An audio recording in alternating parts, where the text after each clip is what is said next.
Welcome to the Horror Friendly Podcast. Hello, everyone, and welcome to a brand new episode of the Horror Friendly Podcast, part of the You Run Podcast Network. My name is Katie, and I am joined by Chantel. Hey, Hey. Chantel. Hey, How are you? I'm good, thanks. How are you? I'm good. We've literally just had a catch up, but We we'll have. say it again. Yeah. We've had a catch up and then both yawned and realised how Yeah. tired we both are. Yeah. I don't really have an excuse for being tired. You, however, do. You had a very exciting evening last night. I did. I went to see Nosferatu. And I haven't seen it yet. So I am like, and I saw your letterbox review earlier. So now I'm really excited to hear a bit of feedback. So no spoilers. What did you think? Of course, no spoiler free. I'm starting to get used to that after Fright Fest, so no spoilers. It was so good. It was so good. I gave it 4.5 out of 5 on Letterboxd. It was just great. Like, I think if you're familiar with like the Robert Eggers films, I know me and you, Tao, have covered The Witch on here. I know you weren't that much of a fan, but it is obviously a very different film about very different things. It has a real kind of like gothic vibe and aesthetic, and the cinematography is amazing. Just like I just jotted a few notes down here when I finished the film basically. But yeah, just like so visually beautiful. Like the cast is amazing, sort of like a star-studded cast, which is fun. It's like got Nicholas Hoult in, Aaron Taylor Johnson, William Dafoe, so many, Lily Rose Depp.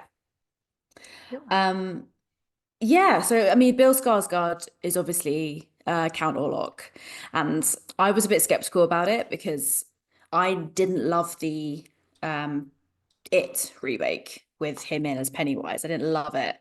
I didn't love him as Pennywise, so I was a bit like, how's this going to come across? But he was amazing. The whole thing was really creepy. I even jumped. I jumped like 3 times.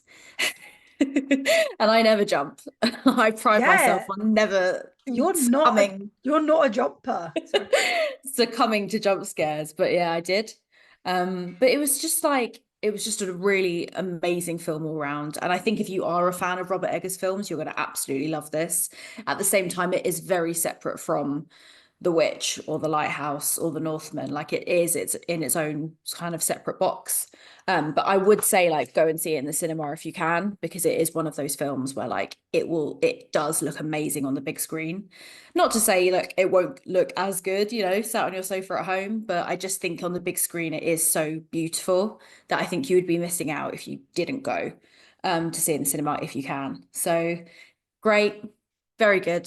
Go see it. It's out now. Yes. I was just looking up as well because it's like over 2 hours, which again isn't too far from the director's previous works. Too much? Do you think it was a good pace? I personally did. It didn't feel like 2 hours to me. It was very fast paced. I wasn't sure like if it would be, but it actually really was. There was a lot of stuff that was going on like constantly throughout the film, I felt. Okay. So even the quieter bits kind of felt like well paced, I think. But yeah, I was going to say this is out now. It definitely is out in the UK. I can't speak for America. I believe it's out, if not now, it's out soon, I'm pretty sure. But yeah, so pace wise, I think it's fine. It's hard to know because I know you're not a fan of The Witch, but obviously, that's a completely different film. Yeah. But I know that you are into that kind of like monster goth kind of look of a film. So I think you'd like it, Tell, but I could be wrong. Because it's so funny. My local cinema is like a 2-screen proper. They literally, it's like the living room cinema, like it's proper like home. So it's not even there yet. I think it's coming next week because they could only have like 2 films in at a time. Or they swap them out, but there was, because it was Christmas, there was a lot of like kid and family films in. So they're bringing it in next week. Because I did look and I was like, oh fuck, I wonder if I can go to last night at the same time. I couldn't. It just wasn't there. So I was like, interesting. But it is that I'm like, fuck, can I do 2 hours in a cinema? I'll just get loads of snacks. I'll be fine. Yeah, I mean, I know they're extremely different films, but you Terrifier was fucking long and you got through that. But obviously very different. we did do like the Avengers and stuff in the cinema because at the time I was working with kids and we didn't want spoilers, so we had to go see them in cinema. And again, like, it is doable. It's not like I'm incapable. It needs a good pace. Yeah. Like, and again, I think that's why I really struggled with The Witch, because not a lot happens. It's the boring. Okay. And again, people can get aggy with me. Go listen to the episode, or I've already slagged it off enough. Well, it's part of elevated horror, like we talk about in the film that we're covering today. But so maybe, I mean, I don't know, but I think like if you can see it next week, then maybe in our next episode you can, review it and let me know. Exactly, they could be very different. They could be, but I think it is really interesting. We have heard, obviously we've heard bits and bobs here and there. It is getting really good feedback. I think people have said it's like, it has kind of made its own path from the original, so it isn't just a straight up copy, which again I like, because there's no point in a remake if it's exactly the same. Just watch the original. So very exciting. This is a good start for 2025 horror. A really good start, because I was skeptical, because I'm always quite negative about horror films. Are we? It's almost like we have a podcast and opinions. I know. I'm like, being such a massive fan of horror films, I've got a very negative opinion about them, because I'm always like, they're always like hyped up and they're never what they are, like, as good as they seem. But this one really was. So it was like a really good start to the year. Can it only get better? We'll see. Watch this space. Fingers crossed. Amazing. And we also, oh my god, it feels like Christmas just came a little bit late for us, because we've got even more to talk about. And again, this is not going to become a regular thing where we're going to talk like 10 different things before we even get to the film. But our lovely friend, everyone's just becoming a friend now, so, which I kind of love. Why else have a podcast? So Ryan Kruger, he directed, and I'm going to get all the names wrong because I'm useless, but he directed Fried Barry, and we've not actually covered it, or I don't even think spoken about it before. I think we've shared it on socials. We're not spoken about it, but go and check it out if you can. But he's now doing like a new collection, and it's this experimental collection. We watched the trailer, and when it's available, we'll share it. We're going to keep sharing things on our socials, so please check it out, because he's like releasing things over the next month. And it's so funny because like we watched, we can't really say a lot about it because we don't know a lot about it at the moment, but the like teaser trailer we were sent just it's kind of a little bit, I don't know, on the extreme horror, sexy kind of vibe. We're it's one of those, but like from what we get from the vibe is you don't want to know too much about it going in, which I think is what Ryan Kruger's done deliberately. So we're kind of on edge at the moment. Like, everything's looking very exciting, but we don't know what to expect. So we'll just keep sharing things as we find them out, as we see them come up. But please do check it out, because he's awesome, and he's one of those people, small creators, you just like, you want to support, because one, horror, original horror, and it looks fucking crazy and mad, and we love it. But also, support small, because fuck it, like, absolutely, you got to support small. It really is. It definitely is. I mean, look, fucking The Substance was out in Fright Fest and it won a Golden Globe last night, so there we go. Fucking mad. But so I don't really have much to add to that. So, like, you're right, it looks like this crazy sexy tits, all that old school horror shit we love. And I say that in a compliment, in the best way possible, Ryan. I do, because like, it just it looks fun. It looks really fun, and I really like the idea of them like slowly being released as well. I think that's really like different. And I know it was like an experimental thing of his. It's not like a full-blown like film or like feature-length film he's bringing out. I think it's more of like a project. I think they're like little shorts, but I think it's like, it's been a work in progress for like 8 years. So this is like a labor of love, which I think, again, like, fuck it, you can go see the films with the big money.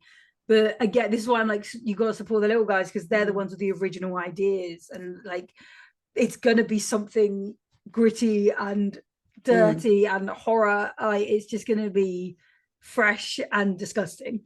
And that's what we're here for. Like, that's what we've been looking for. Definitely. That's exactly what we're here for. So Brian's listened to this going, what the fuck are they on about? That wasn't it at all. In which case, these characters, but that's the kind of look and vibe we're getting from it. So if that sounds like your sort of thing, like a bit of sexy, dirty horror, go for it. Okay. Okay. Well, happy Finally, anniversary. happy anniversary. We're getting to the final thing. Yes. This has been a really long episode, but not for the listeners, just because we keep we haven't seen each other in a while, guys. Like, it's been a while. You could tell when we've been together recently because our episodes are like 20 minutes. Yeah, we're just like, yeah, I know you. We know the drill. Let's go. I was there. And it's like we haven't seen each other. We're like, guys, I have so much to say. But it is our anniversary episode. Our 4th year. Can you believe it? No.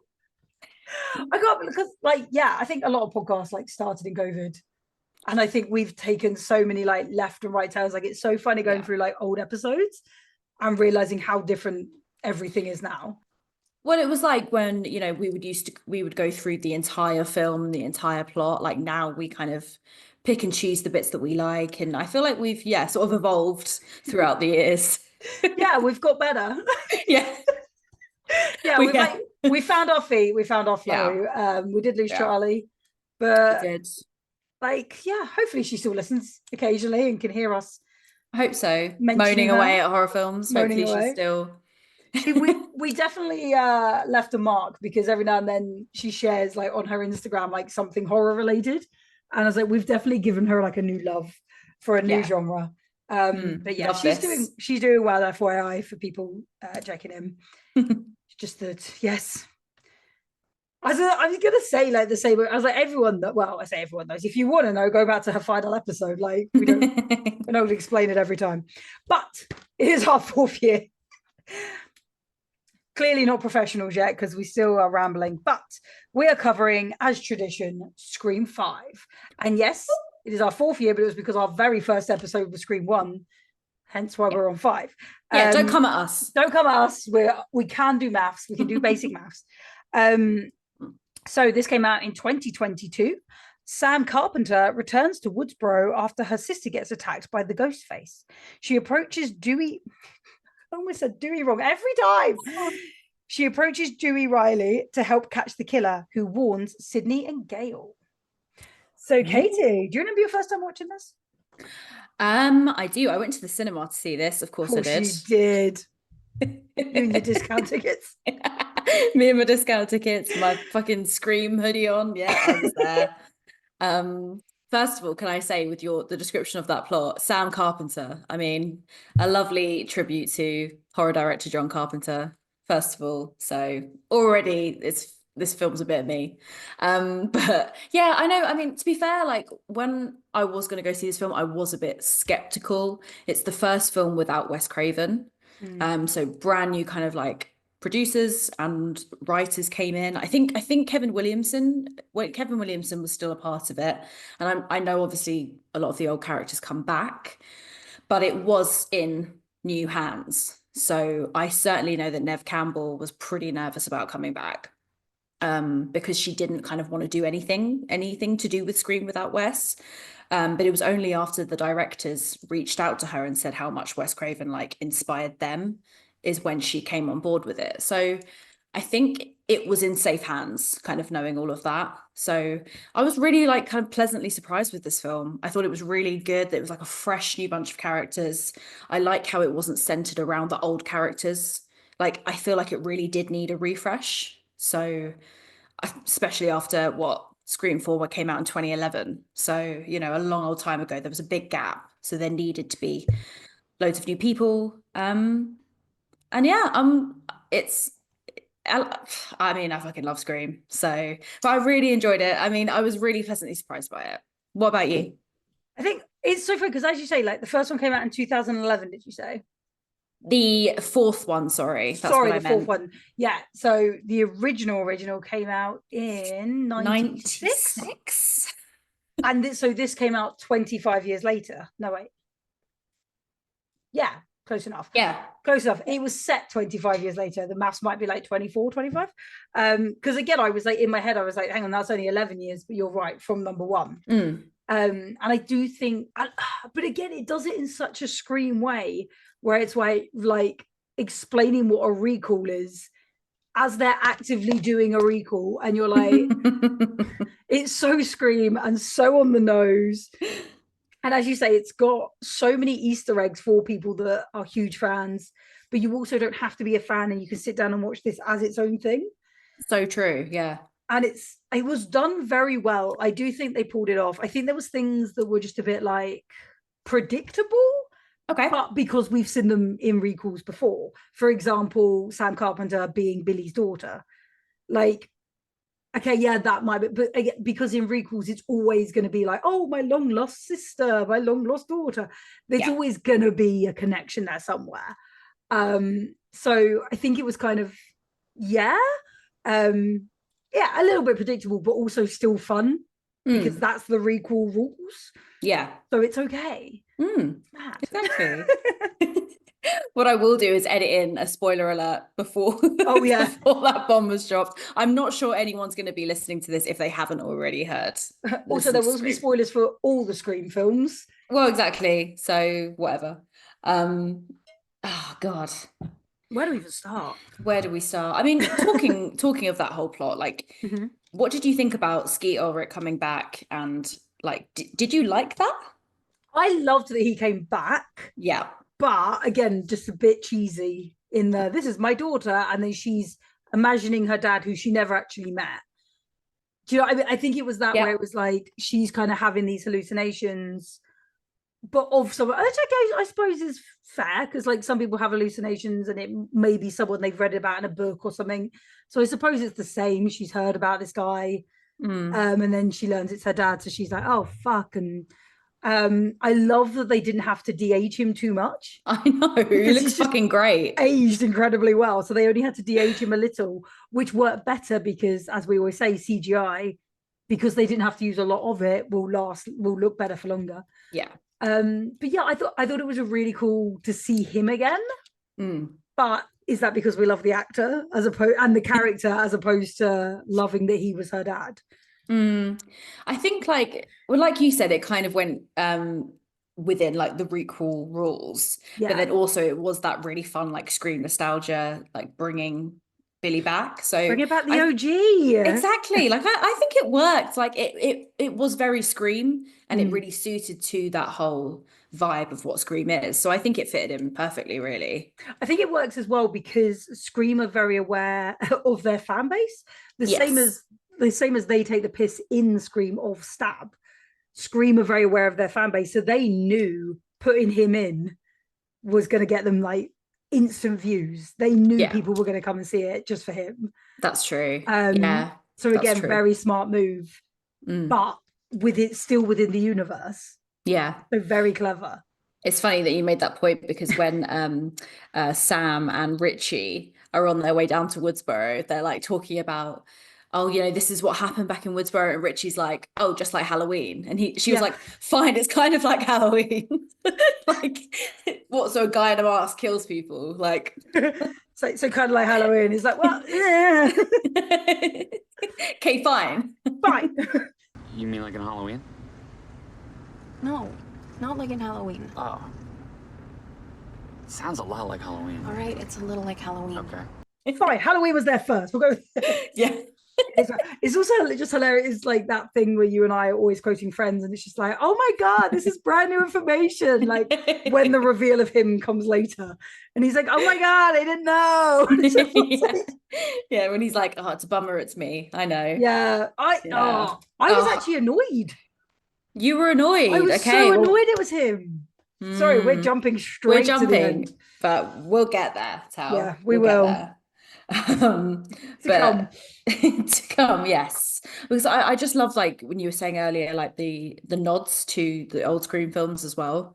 I saw a interview with Jenna Ortega, who plays Tara, who's now like a big kind of this was just before, this was like her rise. Well, she took off. But yeah, she's a big name in the horror world now. But she was saying that all of the cast would like sit down and watch the original Scream. And I want to be at that party. I know. That's so cute.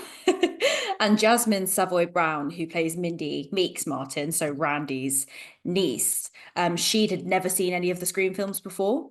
and she didn't want to watch them because she didn't want to like risk sounding like Randy. Like she didn't want to seem like she was copying him. She wanted to like do that whole like requel monologue. She wanted to do it off her own back. And you know what? She fucking nailed it. Yeah. But I actually find that really hard to believe because she did do it so Randy-esque. Yes. So It was like it was really- meant to be. That's so hard to believe. Although again, it's one of those where it's like, oh, he had a niece. Did we know he had a sister? Randy's sister, yes, she was in, I think, Scream 2 or Scream 3, Randy's Oh, I think sister. you're right, actually. I think we did know about Yes. Randy's sister. Someone Mm. else's family came out and I was like, did we know they had a sibling? No, you're right. It was Stu Macca's. Yes. Yeah, that was so random. He had like a little sister, apparently. Apparently. Again, we were also focused on Stu. None of us noticed. Yeah. But again, it's like we saw we've met Sydney's brother. Mm. And again, it's like, it's that thing. I think that was number 3. One of them. Oh, of course. Fucking Yeah. Roman. The yeah, killer. thank you. The fucking killer. Who's the fuck? Yeah, and again, there's always a connection, but then it's like it just started getting like, oh, I'm your long lost brother. So again, it just feels Yeah. like you kind of expect it when they're like, oh, this big reveal, and it's not that shocking anymore. Mm. Like it used to be once upon a time. Yeah, that's very true. And like including the nods, I mean, obviously we've got like Sam Carpenter, Randy's family, of course. And then we've also got Dylan Minnette, who plays Wes Hicks. And obviously that's a Love You tribute to Wes Craven there. So yeah, there's a lot of really lovely nods as well, which is nice. Including when he dies and they have a party and there's a banner that says "Bye Wes" for Wes Craven. Oh, Again, that's it's amazing. Just, it was those little things that I think for someone like Neve Campbell, for someone like Courtney Cox, oh my God, I'm blanking on names. I'm so sorry. David Arquette, who were all in the originals, and this meant so much to them.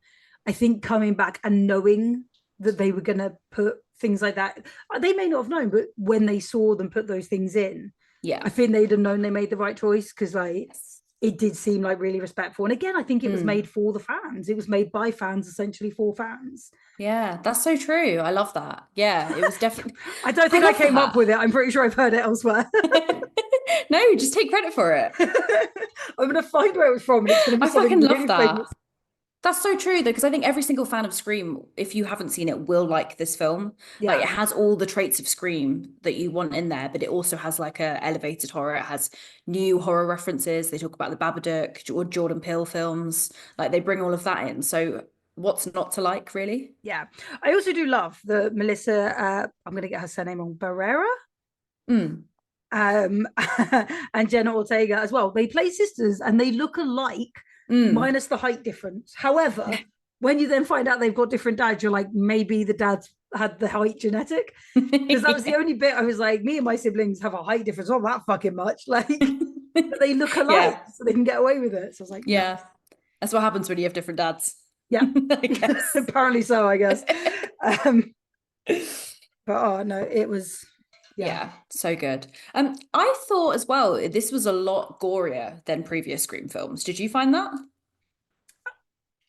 Yeah, now you mention it.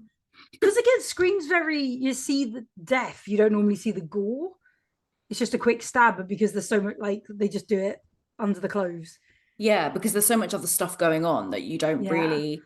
I mean, obviously the opening scene with Drew Barrymore in the first one, that's pretty gory because obviously you like see her insides. Yeah, I might change my mind because Kirby was quite horrific stabbing. Yeah. But then I feel like, like Ortega's bit was all quite, every time Tara got stabbed, it seemed quite bad. Yeah, I just felt like that opening was gorier than ones previously. And obviously it's different anyway because of she survives. And obviously the one that opens it never fucking survives. Never survives. Ever. But I kind of felt as well at the end, like obviously when we're, spoiler alert, it's revealed it's Richie. When Sam is killing him, I found that I think she stabs him about 20 times and you see it and then obviously slits his throat at the end. Like that's pretty gory for Scream, I would say. Yeah, I would agree with you actually. But again, I wonder if that's because the typical Scream fan base have grown up. So they're like, oh, they can handle gore. But then again, because it's supposed to be like, oh, we're getting a new audience. Actually, it should be aimed at like tweens. Like, Yeah. Yeah, I mean, I don't know, maybe things nowadays are just gorier. I guess there's like the SFX are better and you can make it that way, because I know it was a pretty low budget compared to, I believe, 2 and 3, but like still I think like nowadays you can probably do a lot with like a limited amount of SFX, so maybe that was it. But I just felt like maybe the kills were a bit more like Wes's kill, for example, when he's waiting for his mum, like that's a pretty savage death. that, yeah, actually that is. Yeah, but even that, like when he comes out the shower, sorry, or like when he's in the shower and you're like, Psycho reference. Ever seen the movie Psycho? I also love, again, gender swap. Like there wasn't a girl in the shower typically, it was a guy. And I was like, reference, but without being like a literal linear. Yeah, that's so true. Also, how did they kill the mum in the middle of the street with no one seeing? I know. That's Westboro. Everyone could just fucking kill everyone and it's fine. How is no one moved? I know. There's murders here all the fucking time. I know, literally. They're literally the crime capital, and they walk around like sunny day. Like, yeah. Just fucking move. Although when you watch number 6, you will realize that won't help. True. So that is also true. Yeah. One thing that really made me laugh, because obviously it is like a fun film as well, like there's funny moments in there, was when she was Sheriff Hicks, when she was driving and she was on the phone to Ghostface and she was like, I like animated movies and musicals. What's your favorite scary movie? I prefer animated films and musicals. I mean, she was trying so hard to be like, if I can't answer your question, I can't be killed. Yeah. Close, but not quite. Yeah. But that was sad though. I felt like that was really sad. Like the mum and son just died within the same time. Were the deaths gorier, or did we just care more? Because it was like Maybe. a mother and a son, because it was Dewey, because it was a guy called Wes. Like, did we care more? That's because very it was true. Jenna Ortega, and I think it was the thing, they very quickly established her as like a younger sister, so everyone's like, oh my god, I'd be protective. That's very true. Yeah. Like, are they just playing with our emotions, fuckers? Tell my mind didn't even go to Dewey. We haven't even fucking got to Dewey yet. How? Because he's been stabbed before. Like, I swear he gets stabbed like every film. Yeah, well, he had that little limp in the first, like, which kept coming back. He kept limping, and like he had, even in his house, he had like his sister's name. Yeah, Tatum. I was gonna say Tatum. I was gonna say Totem, and I was like, I'm close, but I know I'm close wrong. enough. But he had like the little plaque for Tatum, and again, like such a throwback. Yeah. It's really nice, because I don't think Tatum was mentioned much after she died, and it's like that's actually mental, because like Dewey is her brother, so why wasn't she mentioned more? So yeah, I think sense. she was meant to be, and I can't remember which film it was, but then they actually cut the scene, and it was like okay. But again, even that was like one scene in 3 or 4 films. Yeah. I don't know. Again, is it just because they're like always in survival mode? But then also it's like, yeah, but you're in survival mode in the exact scenario where you lost your sister. So I feel like, I don't know. I feel like she should be on the mind a bit more. Yeah. I felt like with Dewey's death, everyone, I'm sad to say, but I feel like maybe it was at that point where a big character did probably have to die. It felt like maybe it was at that stage where it was the right time. For not necessarily Dewey, but maybe Sydney, maybe Gail, something like that. I felt it was a good move to kill Dewey off. I was trying to be like, is there anyone else it could have been? But it had to be one of those 3, didn't it? Nothing's gonna hurt compared to when Randy fucking died. So They ask you how you are, you just have to say that you're fine when you're not really fine, but you just can't get into it because they would never understand. when Randy died, my horror world fell apart. I think it can't be Sydney. Sydney's the final girl. No. True. Like if you kill Sydney, you've literally killed the Scream franchise. I know in the 6th one she's not in it, but you can't kill her. She's still like that. Ghostface ceases to exist. Yes. And I don't think it could have been Gail because her and Sydney always come together. And there's always like that. I mean, I don't know because she always came with Dewey as well.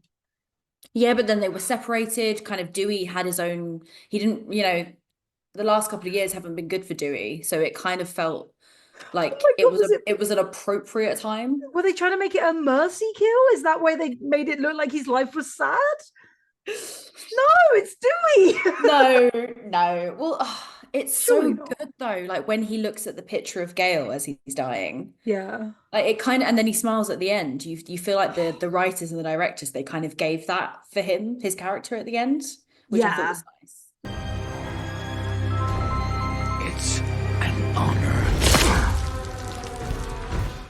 And he was able to speak to Gail like in this film as well, like before he died. So they sort of had some sort of reconciliation as well, which was nice. There wasn't any unfinished business. Everything was tied nicely together. So when he did die, it felt appropriate. They did it right. I just don't like that they did it. I know. It was like Randy. No, it was like Randy. What did Ghostface say to him as he did it though as well? Like, it's an honor or something like, oh, you fucker. Yeah. Oh, you absolute fucker. Yeah, it is really funny. Like, I know this is a stupid thing to critique, but the other killer, so there's Richie and then there's Amber. She was the one that said she killed Dewey. But like, obviously, when you watch Dewey's kill scene, it's obviously like a guy that's like 6 foot or whatever. Like, Well, actually, like could Amber kill Dewey? Like, but physically? didn't Richie get to the hospital and then get like thrown out by Ghostface? Yes, yeah. So it was definitely Amber. It was Amber, but that was not Amber in the costume. No. And like, I don't know if she could, I don't know, defeat Dewey on her own. But then, she did have a bulletproof vest. Like, she probably did have a lot on. No, but like you say, that just on the height alone, that wasn't her. Like, I know, but that's fine. I can forgive it. I do love that is the one thing in Scream is that you never know who the killer is because it's always a completely different height, size, build, whatever. And it's always really funny when it's like, oh, it's me. And it's like the little 5 foot girl. You're like, sure. It was like when it was Emma Roberts in the fourth literally went into my head. I was like, and she tackled how? Like, not in a harsh way, but every time you saw him, it was a giant guy. I know. It's funny. And then it was like, I'm gonna rugby tackle it. And you're like, okay, yes, it was definitely no. Well, as soon as you put on that costume, everyone takes the same shape. Exactly. You're fine. Everyone is fucking stacked like Michael Myers. That's what everyone. Yeah. So it is like Halloween. Yeah, it is. But like, so going back to the violence, like Dewey's death was, I thought, pretty bloody and violent. Yeah, I will give you that. I think I think this did up the ante a bit. I must admit, if I was David Arquette, I'd be like, if I'm gonna die, I want it to be, give me the blood. Yeah, make it so he can't come back. Yeah, like that's so true. I got a paper cut. Like, it has to be a worthy death. Yeah, it was very, very obvious that there was no like, oh, will he, be in the next one? Like, it was very fucking obvious that he was dead. Although saying that, it hinted that Kirby survived. It did.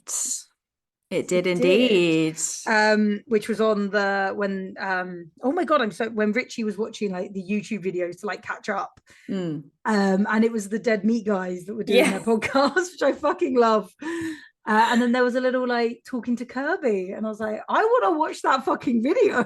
I know. I want to know. Well, you might find out a bit more in the next film. You never know. I have seen the next one, I think. Oh, okay. Well, then you should know. Maybe I haven't. The one in New York. Yeah, because they're at college, aren't they? Yes. Yeah. Well, then you should know. Why don't I remember anything? I think this was another one. I think it was another one I watched on a plane, and now I can't recall anything. Okay. So, I'll have to watch it again. I am curious because again, sorry, as we were talking about Dewey. Yeah. So when Dewey, and as you said, like we see like his life, and his whole life is around watching. I'll say his ex, but she has a name. Gail, thank you. I was like Courtney Cox, but she has a character name. So his whole life is like around watching Gail. Yeah. And then there's a picture of them in his house, which is actually from when they were married. Which is like the fact they asked them if they could use it or if they had a picture. Like, balls, but then they see each of their first scene together. Like apparently the first time they took like the first shot they couldn't use because both of them were just so emotional. Oh my God. I was like, it's just heartbreaking because like That really is. so they divorced in 2013. So it's like been a while, but it's like when you see them, you're like, okay, well, it doesn't look like there's any like bitterness there. No. I think I'm just double checking because I'm sure they share a daughter. I'm pretty sure they do, yeah. Yeah, they do. So they've obviously had to co-parent this whole time. So Yeah. hopefully that, you know, there's some friendship there or something. Well, that's so interesting because the last Scream that they would have done was 2011. So they didn't divorce long after that. Yeah, it So, probably is. so like they have just I suppose these characters have constantly been together. It's always Dewey and Gale, like in these films. Yeah. So it must have been really emotional to like reunite as those characters. Yeah. And you could also tell like when they talked and she was upset, like you could see it was kind of really coming from somewhere. Well, this is the thing, is like that's having to act that. Like Yeah. even if you are divorced, that's still someone you loved. And I'm sure that feeling doesn't just go away. No. Like, especially when you're co-parenting, there's got to be something there. We are also we've never met these people. We're completely hypothesizing. But that's got to like really hit hard. I think so, yeah. Yeah. But again, they met on these sets. Like, did we That's the joke other about thing. it? Yeah, there was one where like they started dating and then people could tell when they were like actually getting serious because they were in each other's like trailers every lunch break. And it was like, oh, okay. Oh, I see what's going on. Well, yeah. So yeah, literally, that's the other thing. It's such a good point. Like they met on set, so their whole marriage and their whole life was centered kind of around this franchise. So Yeah. it probably was like a really big deal for them to like reunite as these. I'm sure, you know, they spoke within that time, but like coming back together as those characters must have been like intense. Yeah, it must have really, like, can you imagine trying to do those like contract negotiations? Yeah, like so we've asked you both to come back. And are we both? Are you guys going to get on? Yeah, like, because that's the thing, I suppose, because it was a whole new like production set. Like, did they know them? Did they know how they were going to be? Yeah. And I'm sure they were professional, but it is that where it's Yeah. like you just don't know. You hear so many No. stories of actors being like fucking divas and refusing to work together. So the fact that they could, yeah, and they There's a pulled lot. off, and it was a really nice performance as well. And you kind of bought into their thing again, where you did feel like they still loved each other. yeah. So like you really bought into that, which was nice. I'd love that conversation afterwards. Like, you still love me, and it's like it's called acting. Yeah, it's called acting. I've moved on. I've moved on. Stay in your lane. Yeah. Yeah. I do wonder as well how if David Arquette got any kind of say in like how Dewey died, or if he did. I wonder if David Arquette was like, you know what, I want this to be my last one. Kill me off. I want to or know. Yeah. if you know it was written in the script. I wonder if he minded, you know, because it was such a big part of his life. But it's a pretty cool way to go out as well, because it was that was one of my favorite scenes in the film. Yeah, I think we're right. Well, I think we're right. I think you're right. I think they had to kill one of them. Yeah. I think it kind of had to be him, and I think they did it right. I am going to have to do some more research though and find out how much input he had. Yeah, I'd really love to know that. It'd be really cool to be like in charge of your death on like a film, or something. So I'll happily be in a film if I get like the goriest death. Like, yeah, exactly. Well, because he's been part of the franchise since the beginning, I wonder if like they were, I'm sure they were respectful about it and kind of like gave him a lot of like space, but it would be really cool to like know a little bit more about that. So yeah, we'll have to do some digging. Sydney was supposed to be living at 34 Elm Street. Oh, that would have been good. Well, I think that's what I like, how much they respected, because Wes Craven liked to put a lot of like himself and his other films into into his film. So into like Scream, like the first film, he's in it as the janitor and he's wearing Freddy Krueger's jumper. So good. Yeah, so good. I think Tatum in the first one is wearing the same top that Johnny Depp wore in the first Nightmare on Elm Street film. So yeah, so I thought that was really fun. But then I'm gonna get it wrong. But this time round, obviously Tatum was wearing like a plaid skirt, and so one of the characters in this got put in a plaid skirt. I'm blanking on which girl it was. She was really pretty. Doesn't I really narrow it wanted down. her hair. No, I know there are so many pretty people in this. It was Liv, I want to say. Liv, who was Yeah. going out with Chad. Yeah. There's also the scene as Yeah, well yeah. where like in one of the early ones they'd all been sat in the room, and it was like the slumber party watching the scary movie, and then when they do that scene in this one, they've like matched the layout, matched the outfit, and again it's those little Easter eggs that just make this so good. Yes. What did you make of the reveal that Sam was in the original Schumacher's house? You know, the house from the first one. You're in Stu Macher's house where your dad and Stu killed everyone. Someone planned to get you there. You need to get the fuck out, Sam. So I thought it was really good. I thought, okay, cool, now we're going full circle, especially having Billy involved. Yes. Like, cool, now we're going full circle. There's a reason he's there. It's like, you know, that's where it all happened. However, a little bit of reality in my head where I was like, how was that house not like broken down? Yeah. Like, how is that house still standing? I mean, it's America. We see in a lot of TV shows where they just sell the house cheap if there was a murder there. Yes. But considering how big these like deaths were, how did anyone buy that house? How was it ever on the market? Yeah, hard agree on that. Like, if you guys remember the last fucking scene of the first one, how bloody it was, and like how many people fucking died. Yeah. Like, yeah, why would anyone want to live in that? But it's one, all the fucking tragedy that happened there, but then also, yeah, like they became so big. Yes. Yeah. Like either that house was going to be like sold immediately because nobody wanted to live in it, or sold immediately very cheap, or it would have been worth a fucking fortune because it was so high profile, or it would have just been like frowned upon to sell it.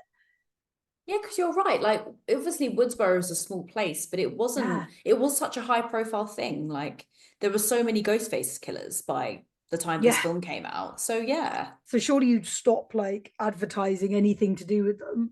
That's a good point. But also, yeah, just like, again, Woodsboro is such a small place to be like, oh yeah, that's where they live, that's where the murders happened.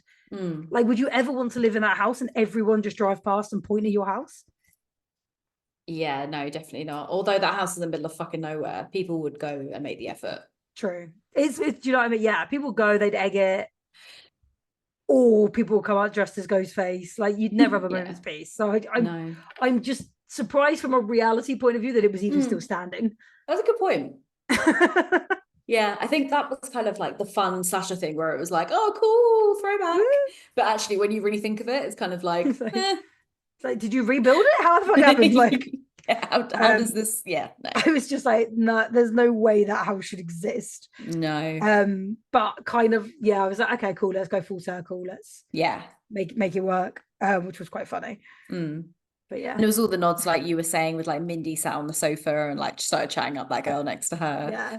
And like the two of I think it's Mindy and Amber who go downstairs to get more beer. Like, they go together and they're like challenging each other as they're like, how come you're not the killer? And then there's just like, after you go first. Like, they don't trust each other. I mean, one of them had the right not to, but yes. But then Richie as well even says like, I'll be back. Okay, I'll be right back. Yeah. Well, he's dead. Yeah. And then they do like the awkward laugh, and it's like, well, he fucking knows, isn't he? Yeah, he knows. And it is. There was just so many like put in there. It was great. Yeah, it was really good. It was crammed full. Who were you expecting to be the killer? Did you have any idea? Like, I was, as soon as Dewey was like, it's always the love interest, I was like, it's fucking him. Never trust the love interest. And like, I was like, it's Richie, it's going to be Richie. But I was really gutted that it was Richie. One, because he did seem like a solid boyfriend. Yeah, but two, because I didn't want it to be that predictable. No. Like, they did a really good job of like throwing you off the scent of him. But I was still annoyed because I was like, it's always the boyfriend. Like, other than like number 2, where we thought it was the boyfriend. Like, sorry, Sydney. Yeah, no, because you watched The Boys, right? He's in that? Yeah. Jack Quaid. Quaid, yeah. I really, really loved him. I think it was like the best, like one of the best performances like in horror in like recent years, like how good it threw you off the scent. Yeah. Where like there were some parts when he was watching Dead Meat and you would kind of think like, oh, is he like super into this, you know, is he going to be the killer? But then there were most of the other times you just thought, no, he's just the comic relief. Holy shit, it's Ghostface! He's the comic relief. He's trying to like, you know, he's watching this stuff to learn what happened to his girlfriend. Like he was so good at like making it seem like he didn't know what happened, like being the good boyfriend, being there for the sister. Yeah. And just like you say, he just seemed like a harmless comic relief. And then that evil switch was so good. But I was gutted because I was like, it's always the boyfriend. God, you're okay. Because I really wanted to be the one to kill you. It is, I mean, did you expect there to be two killers? Or yes. I thought they were going to go two. I thought, surely they have to. Surely they have to go two. But I didn't know who I thought the second one was going to be. No, yeah.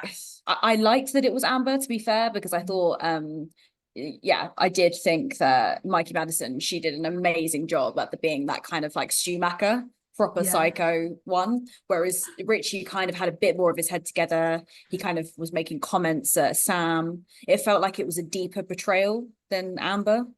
Well, so I think this was also part of my problem with having Sam see her dad, seeing Billy, was when Billy's the murderer, like all the way back in number one, he had a reason to kill. Like he wanted to kill Sydney to like get back at her mum for having the affair.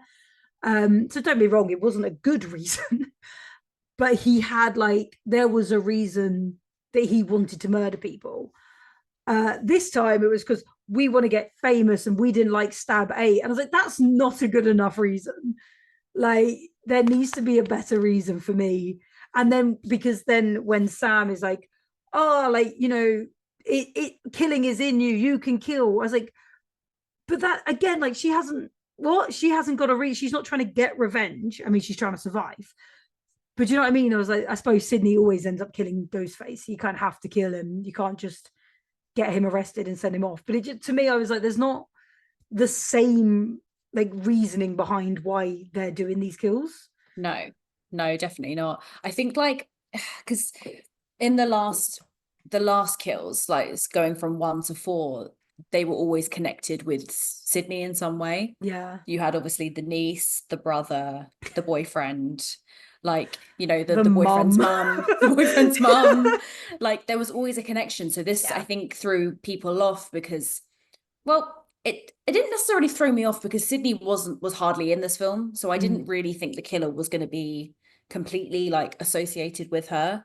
But I thought I did appreciate that they went a different way, and it was just kind of all about fucking stab Reddit and toxic fandom, and it kind of brought it into like a sort of modern way instead of being like, oh, I'm Sydney's second cousin half removed and I want to, you know, I once owned Sydney's dog. Like yeah.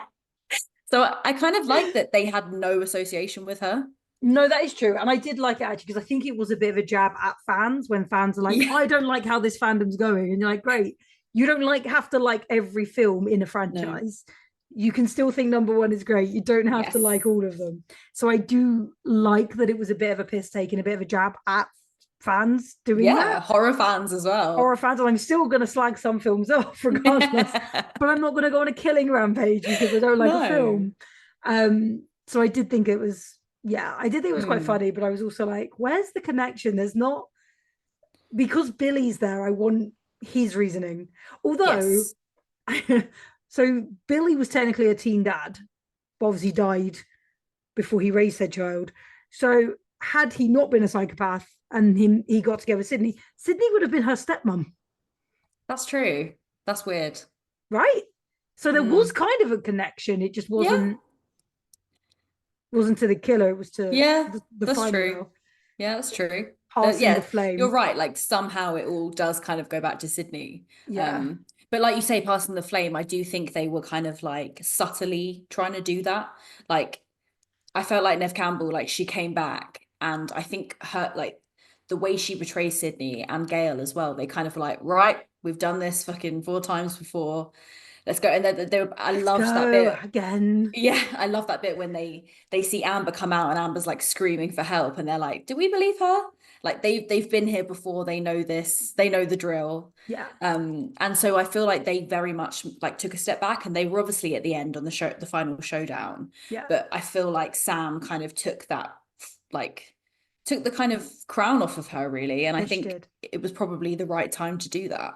Like that is it. That is what this film was set up to do. Yeah. And again, you could almost see, like I did say they can't kill Gale. However, if they killed Gale, Sydney would step into Gale's footsteps, shoes, whatever, where she would almost become that supporting survivor to come back and advise rather than being the final girl.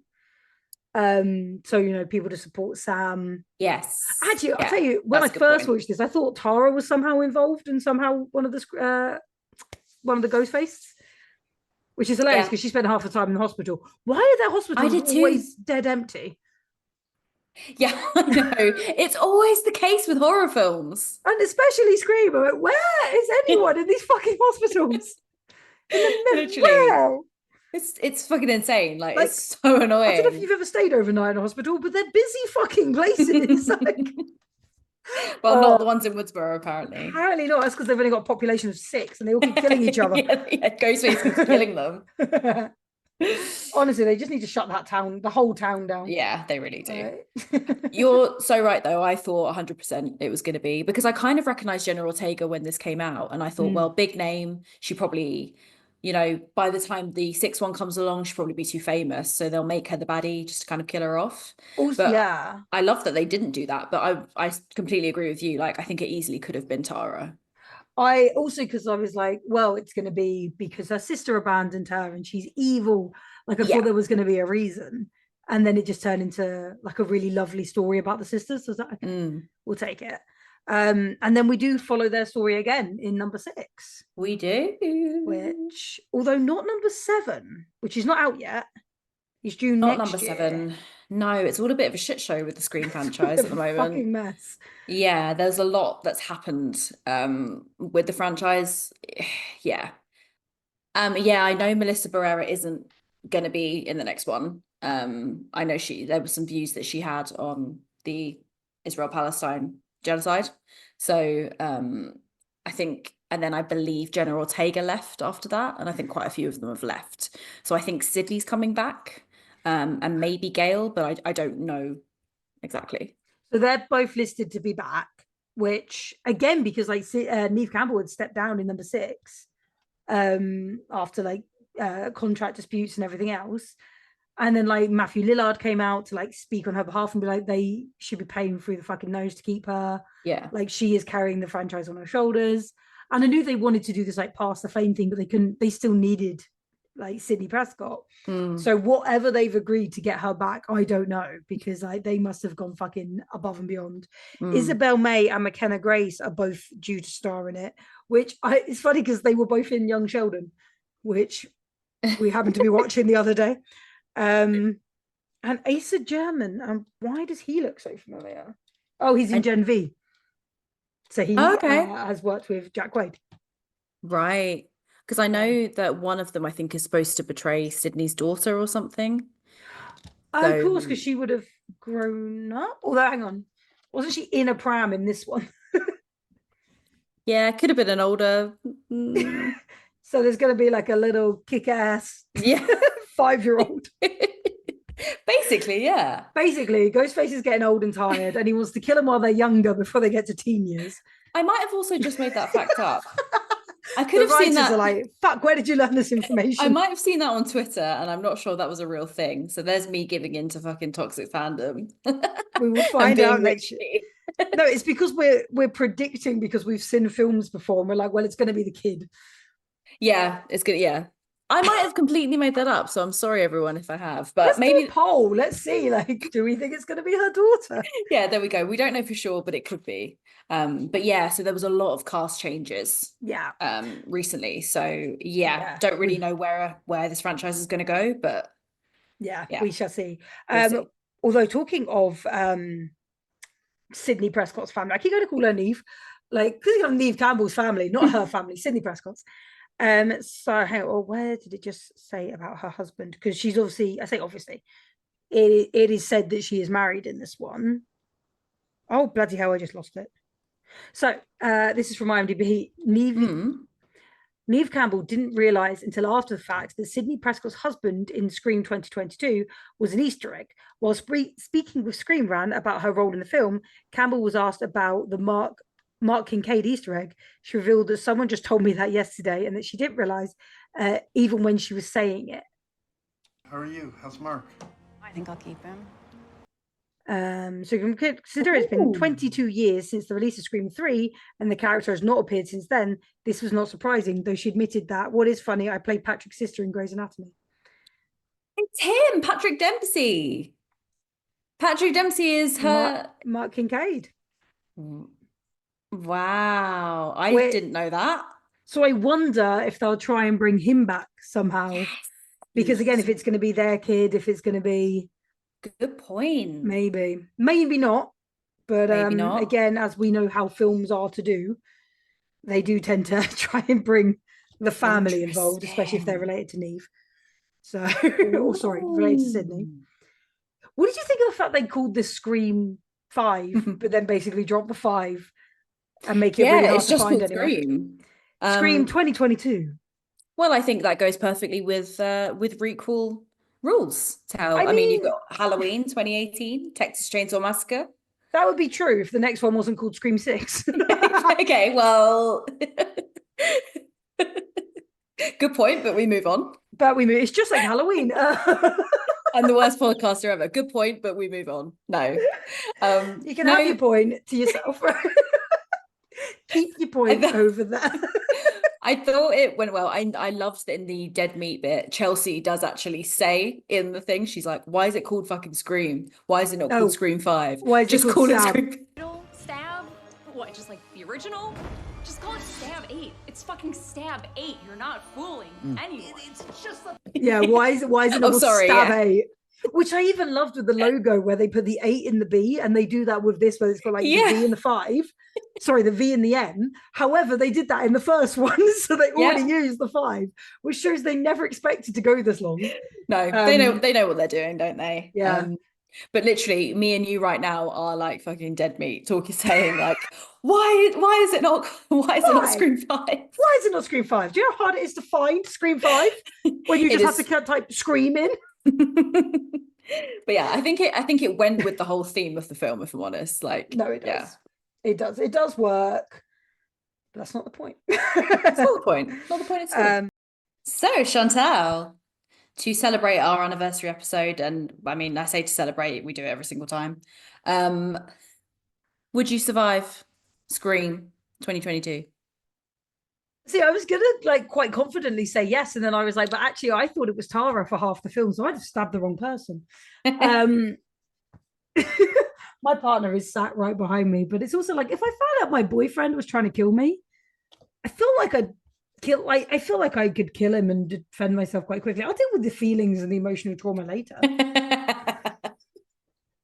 It's a survival life, okay? You tried to kill me first. And again, it's like if your friend suddenly tries to kill you, I think in that moment you're like, you're not my friend, you're not my partner. Of course. This is survival. Yes. Unfortunately, my dad wasn't a killer, so I haven't got him to be like, hey, dig deep. But I'm sure I'll try and dig deep anyway. So I'm going to say yes. Okay. Because I don't like the idea that I wouldn't. No. I can't remember in the past, though. I love that reason. Yeah. I can't remember in the past if we've said yes or no. But also in the Scream universe now. Sorry, again, I'm so late. I don't know why. I've had no fizzy today. Yeah, I can't remember in the past if we've said yes to other killers. I also don't know, and I lately lost my train of thought. Oh, because of the Scream universe, I think it's quite common now there's multiple killers. Mm-hmm. So I don't think like the first one, I know I said no, I wouldn't survive in the first film because I wouldn't expect a second killer. Yeah. Now I think it's quite common knowledge that there's going to be teamwork involved. Yeah, that's true. Okay. Ghostface needs to open like a teamwork like thing because. What about you? Do you think you survive? I'm gonna copy your reason that I hate the fact that I wouldn't. So yes. I love Scream so much that I want to survive all of them because they're great. So we're the no, OG Sydney and Gail. Exactly. Yeah, it's us, bitch. It's us. Brittany, bitch. So I'm gonna say yes for no reason really, other than I don't want to die. I don't want to die. I want to beat Ghostface. He's also, we say this every time, but they're only human. They are killable. Yeah. Yes. It's not like Halloween in that respect. No. And I do like in the Scream films, like they do fall and they do injure themselves. So Quite it a is. lot. Yeah. So yeah. Okay. Okay. Mm-hmm. And what was your favorite spooky moment and what are you giving it spookies out of 5? I'm gonna say Dewey's death was my favorite spooky moment. I just absolutely loved it and I thought it was really gory. It was a really cool like final death, like a final thing for Dewey. Like when you said like it's a like when not when you said, but when you said earlier that Ghostface says it's an honor, like all of that was really cool, I think. So that's gonna be mine. And I'm gonna give it 4 out of 5 spookies. Really, really liked it. I thought it was a really solid Scream film. Would definitely watch it again. And like you say, I think that you could just watch it on your own, like without having to see. I mean, it would make more sense if you'd seen the previous ones, but you could do it. So yeah, really liked it. What about you? I'm gonna go with when Jack Quaid switches. So when it's kind of revealed it's him. One, because although I literally was like, I can't fucking believe it, I'm so annoyed. But because they did build it up so well that it wasn't going to be him. And then when it was, I was like, God damn it. And he did that switch so well that I was like, okay, now we're going to kill him. But he just, the way he acted it was great. And I think I'm going to give it 4 out of 5 as well. Like, I don't think it's my favorite Scream, but only because number 1 is a fucking masterpiece. I think there was definitely like, I wouldn't even call them downsides, but I think because, but it does the whole Scream thing of literally taking the piss out of itself. Yeah. It knows what it's doing. It's doing this to get a rise out of fans, but to also take the piss out of fans. I think they just did it really well. Yeah. So I'll give them the credit where it's due that, Nice. Also not my least favorite Scream, so Okay. Yeah, 3 will always sit at that place. Yeah, sorry 3. Sorry, Roman. I love that you immediately knew as well. Oh yes. But amazing. That was our 4th year anniversary Scream 5 or Scream 2022, whichever way you want to call it, or just Scream, just to confuse people. But join us again in next week for another episode. Follow us along the socials to see what we're up to, what people we love are up to. We'll keep sharing their shit as well. And like, subscribe, all that good shit that helps us, just helps us feel good about ourselves, really. And I want to stop rambling. Until then, bye. Bye-bye. Don't die.